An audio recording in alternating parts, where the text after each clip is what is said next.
মধ্যপ্রাচ্যের তপ্ত মরুভূমিতে তেলের চেয়ে অনেক সময় বেশি মূল্যবান হয়ে ওঠে এক ফোঁটা বিশুদ্ধ পানি। আর সেই পানিকে ঘিরেই এখন তৈরি হয়েছে নতুন উদ্বেগ। কারণ পারমাণবিক কর্মসূচি, সামরিক ঘাঁটি কিংবা জ্বালানি তেলের ডিপো ছড়িয়ে যুদ্ধের আগুন এখন পৌঁছে গেছে সাধারণ মানুষের তৃষ্ণা মেটানোর একমাত্র ভরসা পানির সংশোধনাগারগুলোতে। বিশ্লেষকদের মতে পারমাণবিক উত্তেজনা ঘিরে শুরু হওয়া সংঘাত ধীরে ধীরে রূপ নিতে পারে বিশুদ্ধ পানিকে কেন্দ্র করে নতুন এক সংকটে। সাম্প্রতিক সময়ে যুক্তরাষ্ট্র, ইসরায়েল এবং ইরানের মধ্যে বাড়তে থাকা উত্তেজনার জেরে একের পর এক গুরুত্বপূর্ণ অবকাঠামোতে হামলার ঘটনা ঘটেছে। প্রথমে লক্ষ্যবস্তু ছিল সামরিক ঘাঁটি, এরপর জ্বালানি স্থাপনা, আর এখন হামলার তালিকায় উঠে এসেছে পানির লবণমুক্তকরণ বা ডিস্টিলেশন প্ল্যান্ট।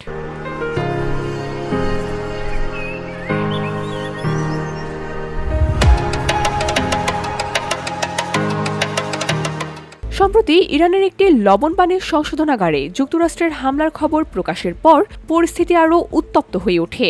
পাল্টা প্রতিক্রিয়ায় ইরান পারস্য উপসাগরীয় অঞ্চলের একটি গুরুত্বপূর্ণ স্থাপনা বাহরাইনের একটি পানির সংশোধনাগারে হামলা চালিয়েছে বলে আন্তর্জাতিক বিভিন্ন গণমাধ্যমে প্রকাশিত হয়েছে। মধ্যপ্রাচ্যের উপসাগরীয় অঞ্চলের দেশগুলোতে এসব ডিসেলেশন প্ল্যান্ট অত্যন্ত গুরুত্বপূর্ণ, কারণ মরুভূমির অধ্যুষিত এই অঞ্চলে স্বাভাবিক মিঠা পানির উৎস খুবই সীমিত।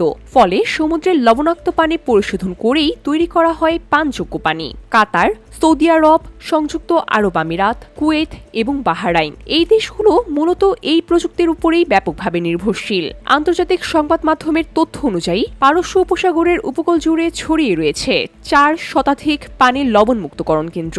এসব স্থাপনার উপর নির্ভর করেই আরব অঞ্চলের কোটি কোটি মানুষের পানীয় জলের চাহিদা পূরণ করা হয়। 2023 সালের আরব সেন্টার ওয়াশিংটন ডিসি প্রকাশিত এক গবেষণায় বলা হয়, গালফ কর্পোরেশন কাউন্সিল জিসিসি দেশগুলোতে বিশ্বব্যাপী উৎপাদিত লবণমুক্ত পানির প্রায় 40% সরবরাহ করে থাকে।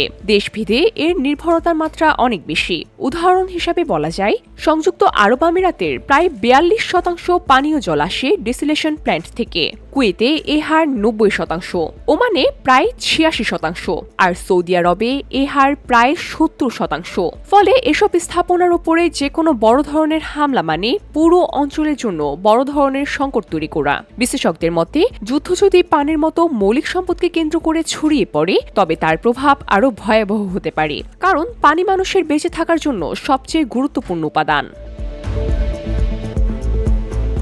শুধুমাত্র পানি সরবরাহই নয়, এসব স্থাপনায় হামলা হলে খাদ্য উৎপাদন এবং অর্থনৈতিক স্থিতিশীলতাও হুমকির মুখে পড়তে পারে। পানির সংকট সরাসরি কৃষি, শিল্প এবং সামগ্রিক অর্থনীতিতে প্রভাব ফেলবে। ফলে সম্ভাব্য পানিযুদ্ধ সত্যি তীব্র আকার ধারণ করবে। তবে এর প্রভাব শুধুমাত্র একটি দেশ বা অঞ্চলেই সীমাবদ্ধ থাকবে না, বরং পুরো বিশ্বের জন্যই তা হয়ে উঠতে পারে বড় উদ্বেগের কারণ। প্রশ্ন এখন একটাই, মধ্যপ্রাচ্যের উত্তেজনা কি সত্যিই তেলের যুদ্ধ ছাড়িয়ে পানির যুদ্ধে রূপ নিচ্ছে? কূটনীতি কি এই পরিস্থিতিকে থামাতে পারবে? VOD Bangla news desk.